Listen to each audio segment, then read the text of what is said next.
Gauri Suryavanshi, S Marathi मध्ये आपलं स्वागत। वळूया आजच्या बातमीकडे।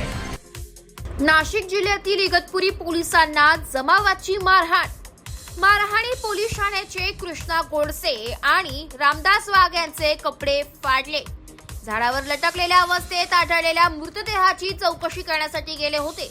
इगतपुरी पोलीस स्टेशनचे हे कर्मचारी पोलिसांनी फाशी घेतल्याचा दावा केल्याने आनंद आदिवासी जमाव झाला होता संतप्त।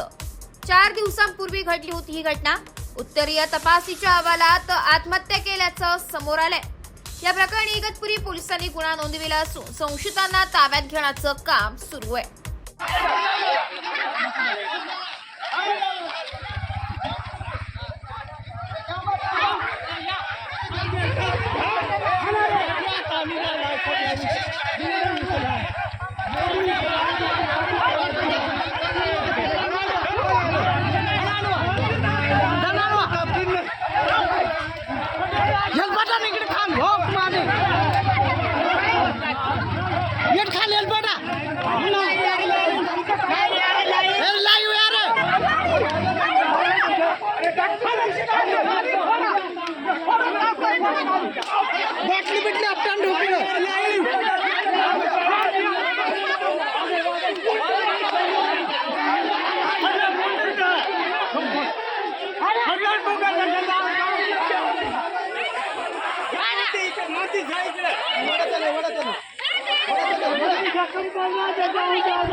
आणि गाणं फाटल्या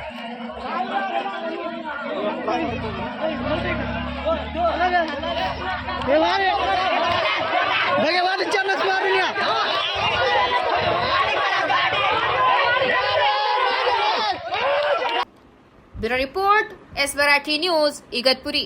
अशाच नवीन ताज्या घडामोडी जाणून घेण्यासाठी आमच्या एस मराठी न्यूज चॅनेलला लाईक करा, शेअर करा, सबस्क्राईब करा आणि बेल आयकॉनला क्लिक करायला विसरू नका।